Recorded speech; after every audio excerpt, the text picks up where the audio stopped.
Housekeeping notes. Welcome everyone to the ATD NextGen virtual legislative briefing on FET suspension. Please note that all participants are muted and video capabilities are disabled during the webinar. The chat feature is also disabled for attendees. Therefore, if you have a question, please submit your questions into the Q&A feature. If you have joined the webinar using a computer, you can access this feature by moving your cursor to the bottom of your Zoom screen so that the control buttons appear, and then click on Q&A. If you have joined using a mobile device, you can access this feature and others by tapping your screen with your finger so that the control buttons appear. Then tap on Q&A or any of the other controls that you may need to access. And with that, I will turn it over to Jordan to get us started. Hi, everyone. My name is Jordan Bakula. I coordinate ATD NextGen. I just wanted to take a moment to introduce myself before we hop into this briefing that details our legislative efforts to suspend the federal excise tax on heavy-duty trucks. I'm going to go ahead and pass it over to William Thompson, our ATD NextGen chair, to begin. Good morning from the West Coast. So first of all, thank you for being on. So my name is William Thompson. I'm the NextGen chair for ATD. I'm part of the tech equipment group. You know, there's many roles I've held in our business, probably just like many of you, but right now I work in our leasing business. It's myself and my two older brothers, and one's a sales manager, a regional sales manager. The other one's a real estate developer, and we all act as kind of a governing board. So COVID-19, obviously, just like many of you, definitely take a toll on our business. You know, I don't think any department was not impacted. But obviously, if you guys have been following along, the ATD board has just done, or the ATD group has just done a phenomenal job with getting PPP money or with the CARES Act. So just it's been awesome. We're gonna hear a lot of examples today, a lot of information, but you know, really being the chair of the NextGen is all about building relationships with all of you, but really relationships with your House and Senate leaders from your home states. So, you know, like a couple examples I have of that is, you know, when a staffer calls you and they talk about, you know, hey, how is your new construction going on one of your projects? Or, you know, hey, how can we help out with, you know, a development or permits? Or, you know, hey, can we come visit your dealership? I mean, these are all the little things that ATD has set up for all of us. And I know I don't speak just on behalf of myself, but, or when, you know, I get a letter from our legislative team in Seattle and they're like, hey, is this a big issue for you? Like, what can we know about it? And they were talking about FET, and, you know, the staff was like, wow, we didn't realize the impact it has to the trucking industry, and we didn't realize all the customers or the revenue that it generates. And so those are really the seamless parts of being part of ATD. And so really just all this is just having good relationships with your, you know, just like your customers. It's just like having a relationship with one of your vendors, but, you know, they're one of your state representatives. So for me, you know, I think most of you guys know what ATD is, or NextGen, but really all it is it's an intimate group of, you know, general managers, vice presidents, directors, CFOs, or owners of truck dealership groups. And the goal here is really just to build the network, you know, connect us together, and then really talk about the legislative issues that we all face locally and on a broader scale, like FET. So, and we'll hear great examples of this today in this call. But really, you know, you guys are the next leaders of your dealership, or, you know, different levels. So, and we're all here to protect our industry. And, you know, the fun part about this is that ATD wakes up every day, just like you, and they think of only the trucking industry and what legislative acts that they can protect you on. And so, you know, what does this look like for you? I know we'll talk at the end about how to get involved and what the things are, but, you know, the ask today is really, you know, how can we get together, and how can you get a better relationship with your congressman and senator? And I'll tell you straight up, like, it was daunting at first, but then once you start getting involved and ATD guides you, holds your hand along the whole way, it really is probably one of the best things that I've done. And so to kick this off, I'm going to turn it over to David Bell. He's the Director of Legislative Affairs, and we'll get started. But I just want to say thank you, and we're going to have a great call. Great. Thanks a lot, William. My name is David Bell. I'm Director of Legislative Affairs here at NADA ATD. And my primary focus is the legislative aspects related to ATD. I think William said it right. And for those who are watchers of The West Wing, which may be a political show, decisions will be made by those who show up. So I do want to encourage you folks to show up and get involved as this process makes its way and we continue on. But I do want to just give a quick highlight as it relates to a couple of topics I'll be speaking about today. And I'll be talking about FET suspension and the path to victory as it relates to that. And also I do want to hone in on some of the differences and highlight the rationale between repeal versus suspension. So as it relates to our path to victory, we have a very likelihood of a phase 4 coronavirus package or legislative vehicle that'll take place in July. That's the expectation. This package is meant to be robust and meant to carry us through the election. So we can expect a lot of provisions in the bill that must be related to the economic recovery and fighting the pandemic itself. So that we can look at that as being the theme of the package. And I believe my colleague, Michael Harrington, received word from one senior senator that, Congress really won't adjourn until until this bill's done, even through August recess. So there's going to be a heavy lift and a lot of focus on getting something put forth to really address the economic needs. As it relates to us being victorious and having a successful approach to this, we've engaged in a multi-pronged approach in which our plan is to have the Republicans or the GOP have FET suspension in the bill itself. So it's rather unlikely that Speaker Pelosi will have something in her bill pro-business. So we're also working with House Democrats, since they do have the majority over there, to generate support, Democratic support, so that if the bill does need to go to conference at some point, there will be enough folks from the Democratic side in which that'll be accepted. And Ben will actually be talking about, one of my colleagues, Ben Tesfosky, will talk about one of the mechanisms that we're utilizing to actually generate that support. But I do want to highlight a couple of things that we have, a couple letters that we've been working on. The industry letter itself, we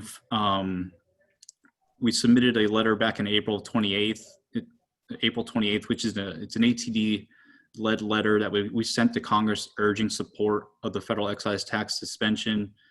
And at that time, it included 117 signatories, ranging from a variety of stakeholders, ATA, all their state associations, and many others. Since then, we do have a lot of our state associations supporting this effort, and we've also received a very critical, important supporter on June 17th, which is UAW, basically United Auto Workers. They were able to send a letter to Democratic congressional leadership urging support or urging suspension of the FET until the end of 2021. And we had a total of 147 supporters on that letter to date. So tying FET suspension to economic recovery, showing that support from a variety of industries will be critical. And that's what we plan to do moving throughout the process. As it relates to repeal versus suspension, I think we know many of the arguments that we have related to repeal. We've lobbied on this for many years. We've highlighted to Congress and mentioned to them that it's archaic and outdated tax from World War I, 1917. It prevents cleaner, safer trucks from being deployed onto our roadways.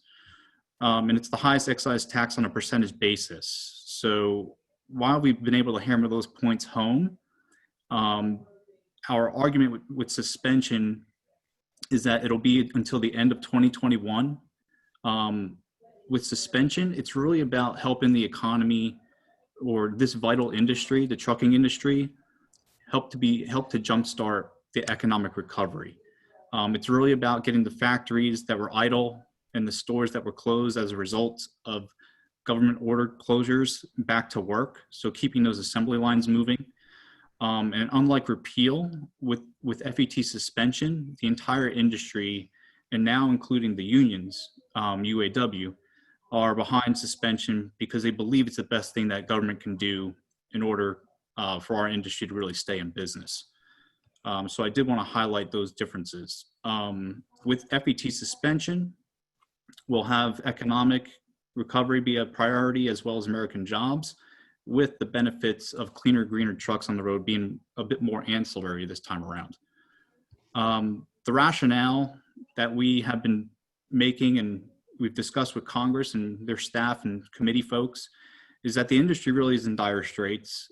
We've been able to point out that it's been predicted that the industry will be down 50% by the end of 2020. And in May, sales were down, I believe it was 62.5%. So this is a really significant downturn. We've hit historic lows as an industry, and FET suspension would really have an immediate effect on the 60% of purchasers saying that they would increase their truck or trailer order, resulting in savings that could be about $21,000 per truck. So that's pretty much the case we're making moving forward. Another thing I'd like to highlight as it relates to suspension is that unlike a clunkers type of program or any type of government program really out there, you won't have any type of complicated rules or paperwork or any bureaucracy involved. So that's why we believe it's the best prescription or medicine that we can have for our industry as our economy looks to make an uptick. And there is precedent for this. Congress has suspended certain aviation taxes going into the Airport and Airways Trust Fund in the CARES Act to help the airlines industry. So this isn't necessarily foreign. This has been done before. And funding would be made up by any shortfalls into the Highway Trust Fund, which would come out of the general revenue, just like the airline aid did in the CARES Act. So I did want to highlight that as well. This campaign won't be long. Within the coming weeks, we'll know whether we're in or out of the bill.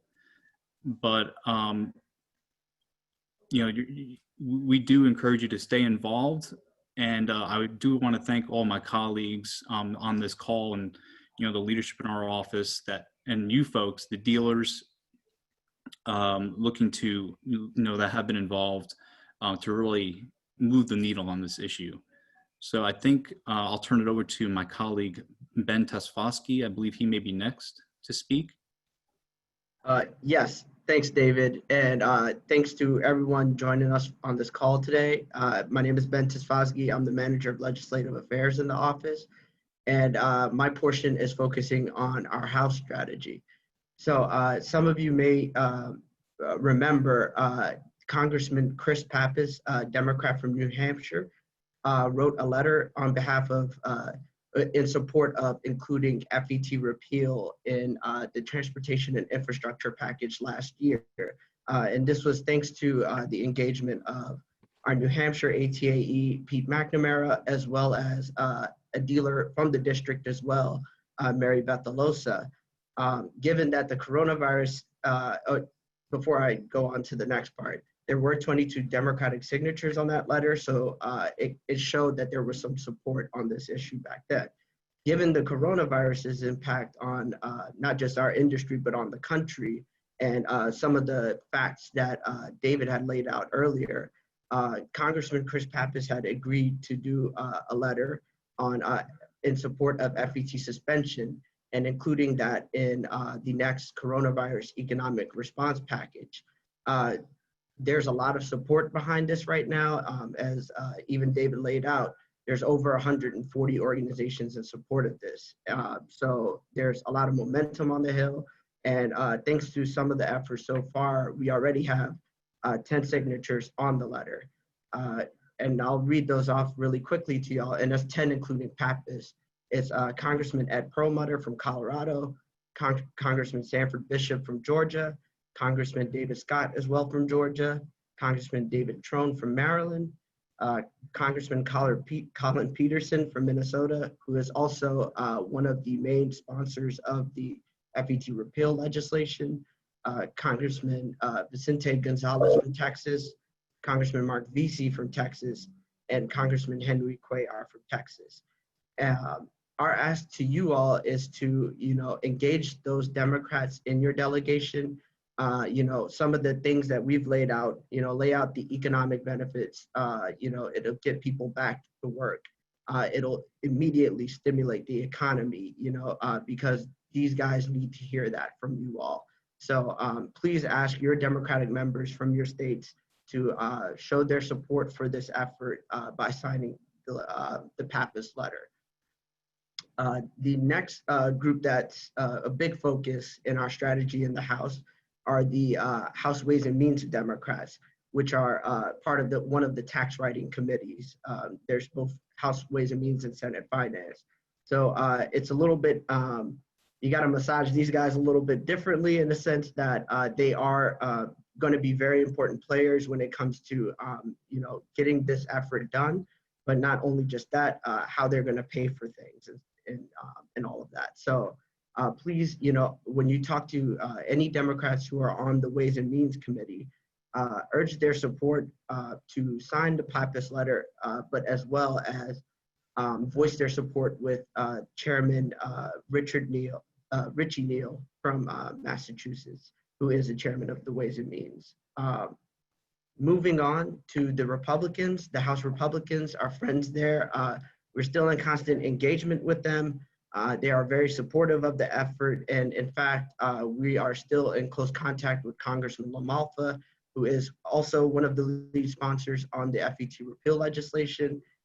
He's even, if it comes to this, he's even offered some support in terms of even potentially doing a Republican letter. But right now, because the Democrats are in the majority of the House, they control the pen. But given that, any Republicans who are on Ways and Means, we would urge them to weigh in with Ranking Member Kevin Brady, who is on the minority side. He's the leader of the Ways and Means Committee on that side. Weigh in and just voice their support for this effort as well. Now, I think we are going to move on to Congressman Chris Pappas. He had a message, he prepared a message for the truck dealers, and go ahead and roll the tape. It can speak for itself. Hi, everyone. I'm Congressman Chris Pappas. I'm glad to be able to join the American Truck Dealers members, leadership, Board of Line representatives, and New Hampshire industry folks for this annual event. Joining you all today, I cannot overstate the importance of the trucking industry. It is a pillar of the New Hampshire economy, accounting for tens of thousands of Granite State jobs and billions of dollars in wages. Across the rest of the United States, millions are employed in trucking-related jobs, and the vast majority of Americans rely on the trucking industry for their food, their medicine, and for commerce. As you know, the federal excise tax on heavy-duty trucks threatens to hamstring the industry. As the single highest excise tax percentage placed on a product by Congress, the FET is an outdated, inconsistent revenue source. For decades, the FET has also been an obstacle to deploying safer and more eco-friendly trucks. Even more pressingly, the FET is at its highest level, 12%, while the pandemic ravages this economy. Truck sales and orders are both predicted to drop by half in 2020.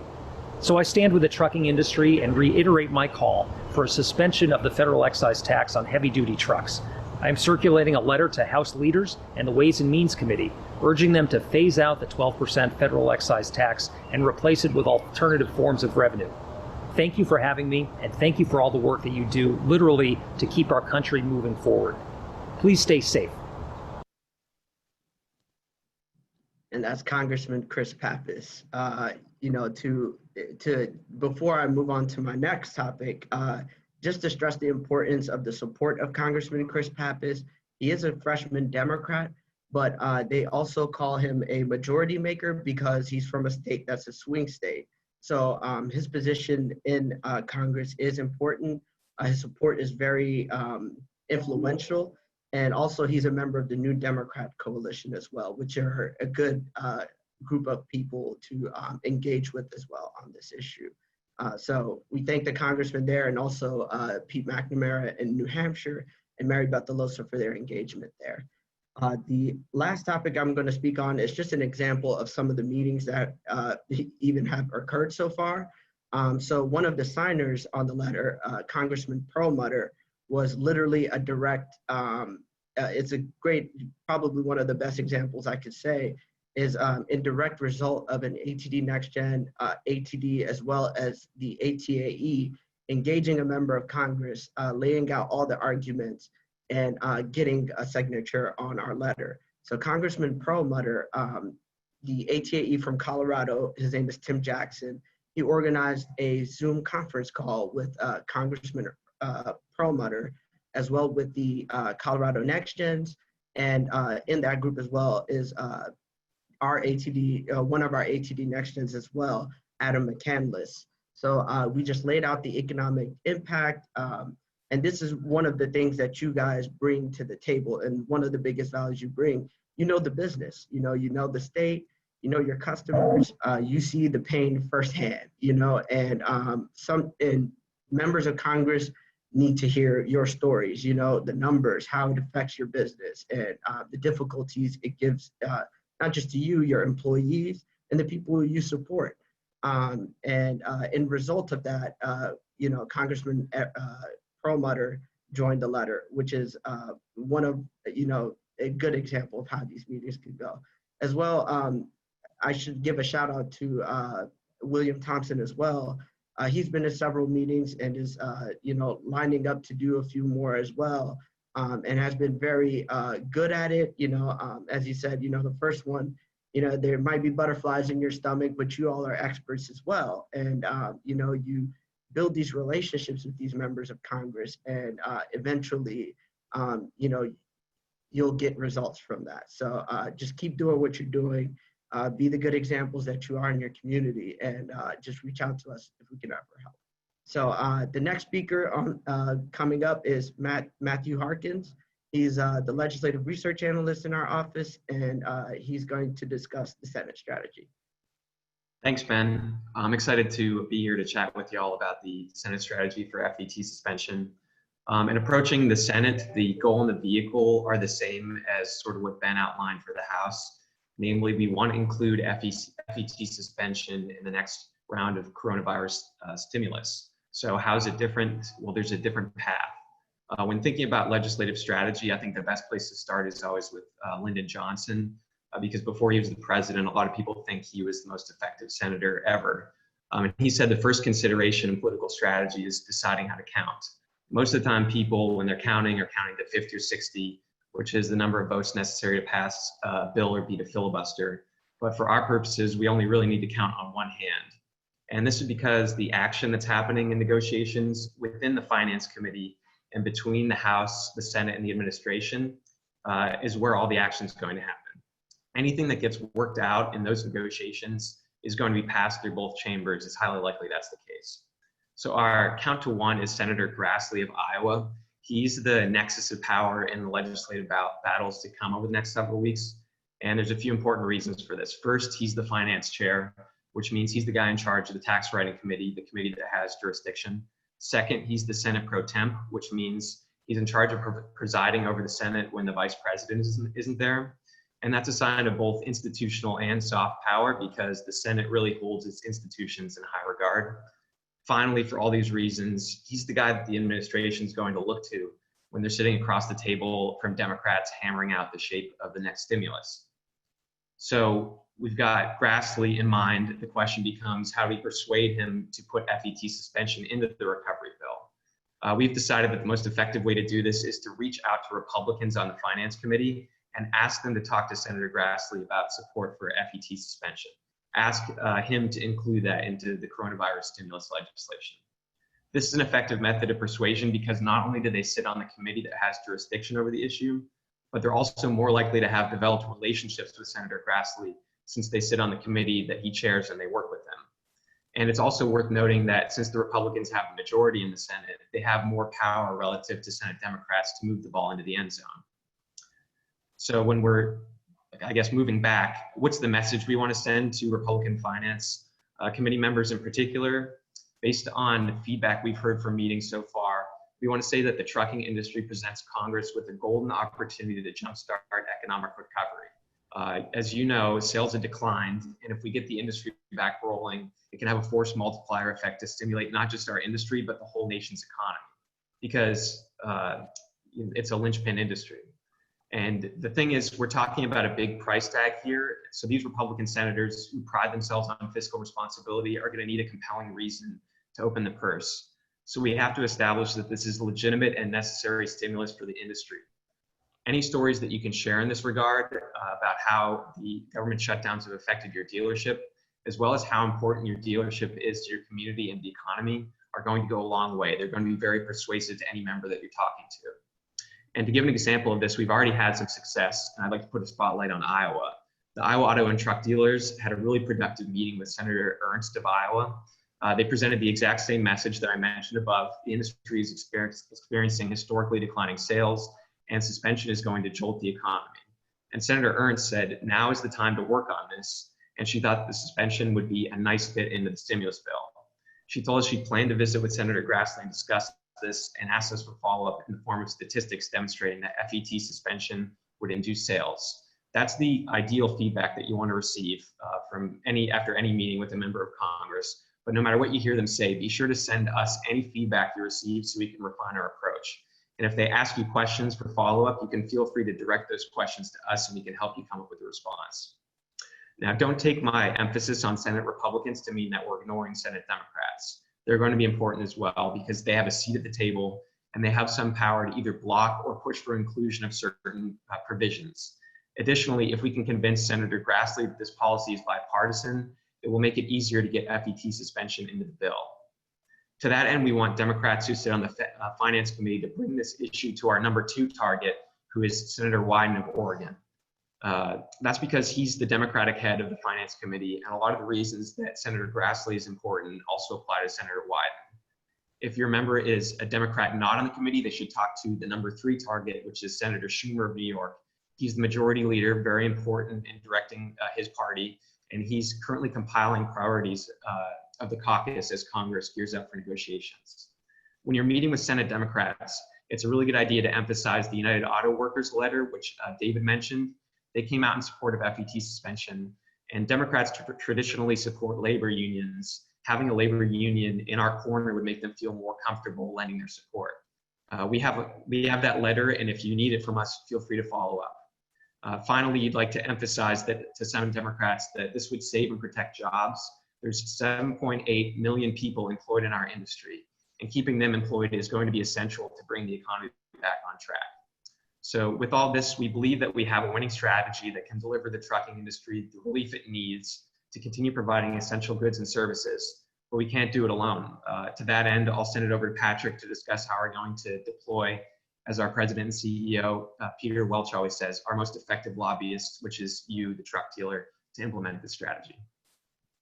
Terrific. Thank you, Matt. Good afternoon, everybody.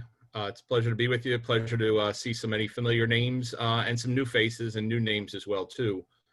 Matt hit it right on the head. We're a pretty good lobbying team, but you guys out in the field, you men and women are the future of the industry, and you are better lobbyists than you think you are. And what I'm here to talk to you about today is a little bit of home cooking, as I call it. Home cooking with the Pappas letter, urging Congress to suspend the FET, getting to know your member of Congress. Much like what we do in DC, we're in the sales business, and you all are in the sales business too. Lobbying, what we do, it's about building relationships and building that trust with like William was talking about too, so that when the staff members call you up, or the congressman calls you up, or the local mayor calls you up and say, what's the impact on your business going to be? You've got the answer. You've got that level of trust. But I tell you, it's been a challenging time for a lot of us, especially in Washington too. Capitol Hill has been virtually shut down to our traditional lobbying. And we, like others in the industry, have pivoted to doing virtual visits and setting up virtual meetings just like these over Zoom or Skype or Teams, whatever the platform, maybe conference calls and emails. Emails still work very well too. And I'm going to talk to you a little bit more about what you can do and how you can help us be those closers, because that's what we really need right now. We are on the cusp of a victory, and we need your help, and we need your engagement, personal engagement. And the way you do that, just like on the screen, is first of all, you identify yourself. You got to know your numbers, and you know your numbers by heart. You know about the number of people that you have employed, the number of full-time people that you have, the number of years you've been in business, the number of locations that you have. These are statistics that you probably have in your head. Now, I will say this, as everybody knows, it's been a challenging time for us in the industry. Maybe the pandemic has caused a drop in sales, and maybe, unfortunately, a loss of some of your employees, or maybe employees got furloughed. Tell them firsthand what is going on in your business, and how this pandemic and how the drop in sales has affected your business. So let me tell you a little bit about the virtual landscape, like we've been doing for the past couple of weeks. Last week, ATD started a Suspend the FET campaign, and we have been doing a variety of meetings with people like William and other dealers all around the country, along with our state associations. So rest assured, I want to tell you this right up front, we'll help you through this entire process. We'll hold your hand as much or as little as you want to. We'll give you the talking points. We will set up the meetings. We'll get an agenda for you. We'll draft the emails for you. We'll even give you the phone numbers at all too, or we even will be on the phone call with you to contact your congressman or contact your senator, so that you can convey on a personal level. Remember, you are a constituent, you're a business owner, you're an employer, and let's be honest, most importantly, you're a voter, and it's an election year, and there's a lot of people who are looking to get reelected for their in November. So a couple of examples, as Ben said before, and Matt said, and David said, we've been doing a lot of these meetings with members of Congress, with dealers. I just did 2 of them this past week. I did several of them last week too. Zoom meetings are one of the best ways that you can have a personal connection and communicate our messages about the Pappas letter and about what we need the senators to do to go and talk to their leadership there. These virtual meetings last usually between 20 and 30 minutes. In fact, I see our friend Trey Mitty on the screen there too. We just did a virtual meeting earlier this week with Trey, and that's Congressman Adrian Smith from Nebraska. And that was a relationship that first started last year. And so when Trey got on the call, the congressman instantly recognized him there too. So this is something, just one example of it.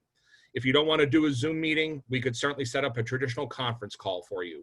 I think everybody's pretty familiar with how conference calls go. Again, these are between 15 and 30 minutes long. You introduce yourself and you talk a little bit about the issues. Myself or one of my ATD colleagues are there with you on these calls at all times, and to make the conversation flow and hopefully secure a commitment.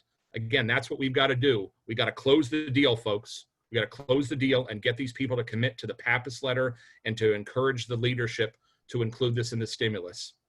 The last part that we can help you engage with your congressman or senator on is simply through an email. In fact, after this call, we're going to send you all a copy of a draft email that you can customize based on your location, based on the number of employees that you have, so forth. And we'll provide you the name of the staff member for the congressman or senator that you can send to and communicate to them about why the FET needs to be suspended. We've got it all written for you, folks. We're gonna hand it to you and ask you to send that along to the staff and to begin that communication there. One item that I do mention, and I know they're on this Zoom meeting today, is the role of the State Dealer Association. Hopefully, you already have a relationship with this organization, this man or woman, because they are your best advocates, whether you know it or not. I think at this time with the pandemic, it's been such a challenge with governors and government openings and closings and reopenings at all. If you are challenged in your state or in your local area, I strongly encourage you to get to know who this person is and get to know this organization, because when it's time to reach out to the congressmen or senators, we often invite, and in some cases we actually defer to those men and women who help organize the meetings for us on our behalf. So we coordinate with them on a nearly daily basis with this campaign. And it's so important. So be on the lookout for maybe an email from your state dealer association, because we are, and I think David said before, we're united. It's not just the dealers, it's the United Auto Workers, it's the manufacturers, it's the trucking companies. We have a huge contingency of a group of people together that can help us take this over the line. Lastly, I'll mention is the hashtag suspend the FET. I think everybody on this call is pretty social media savvy. I strongly encourage you to get on social media and start promoting this campaign. Members of Congress do monitor their social media channels on a regular basis. In some cases, they're personally managing them. So I strongly encourage you to get online and get on whatever social media platform and hashtag suspend the FET. In conclusion, I really look forward to working with you all. I know many of you on this meeting. I don't know others of you, but I really encourage. I hope you will reach out to me or reach out to any of us on our team. We're there to help you out. But again, we need a little bit of help. We need some home cooking back home. We need you to help carry us over the line. And again, just to echo what David said, the action's got to be in the next 2 weeks. We've got to get more support for this and continue the support and talk to our congressmen, talk to our senators, because this thing is going to get decided by the end of July. And I look forward to working with you and for you on that. And I'll turn it back over to Jordan. Thanks.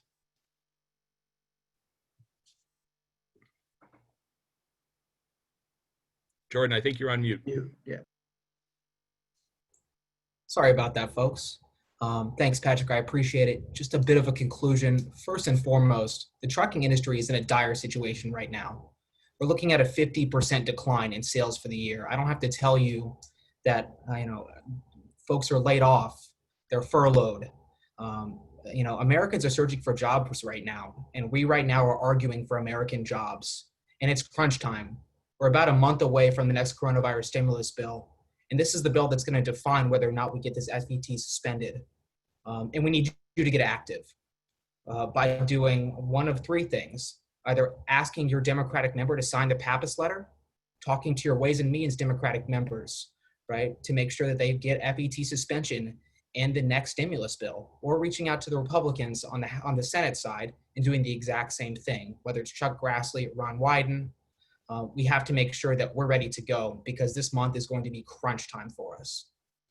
And with that, we're going to go ahead and turn this over to a Q&A session, questions and answers. So if you have any questions, Amelia described specifically how to go about asking these questions. And we'll go ahead and type those in and see if there's one or two that we can take going forward in the interest of time. All right, William, I have one right here for you. Would you describe your role in the past Capitol Hill meetings that you've been a part of? Yeah, that's a great question. So like a typical meeting, and I know the environment's changed a little bit right now, but first of all, Patrick nailed on the head. Like, they're going to set it up for you. You're going to introduce you. They're going to set the meeting. They're going to set up the call or the Zoom, so you don't have to worry about anything that you basically have to show up. They'll give you about 20 minutes worth of prep. I figure just plan on that. Maybe a little bit longer if it's your first time. Usually it's a face-to-face meeting. Usually if we're on Capitol Hill, you go into their office.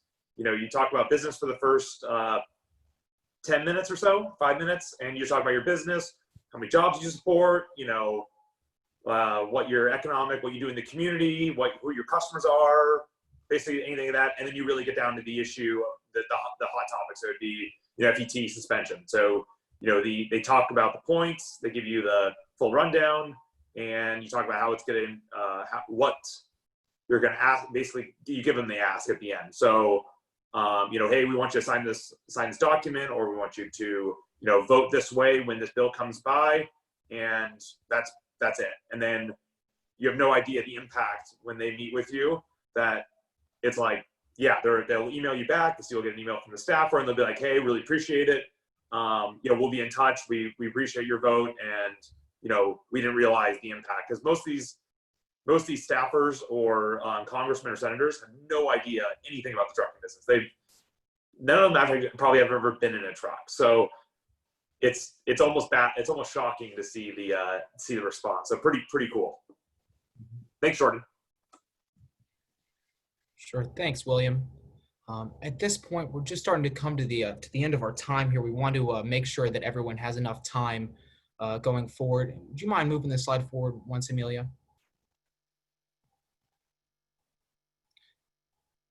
Just want to make sure that everybody has my contact information going forward. I coordinate the ATD NextGen program, and I want to make sure that you know that you have a resource at all times to answer any questions going forward, and we could really use your support right now more than ever to help suspend the FET. Thanks to all of our panelists, and more importantly, to all of our dealers that have tuned in. As part of ATD, we really do appreciate you, and we're looking forward to getting this FET suspended. Thank you. Thanks, everyone. Happy Take Friday care. and take Take care. care, everybody. Have a good weekend. Take care. Take care. Thanks. See you. Bye-bye.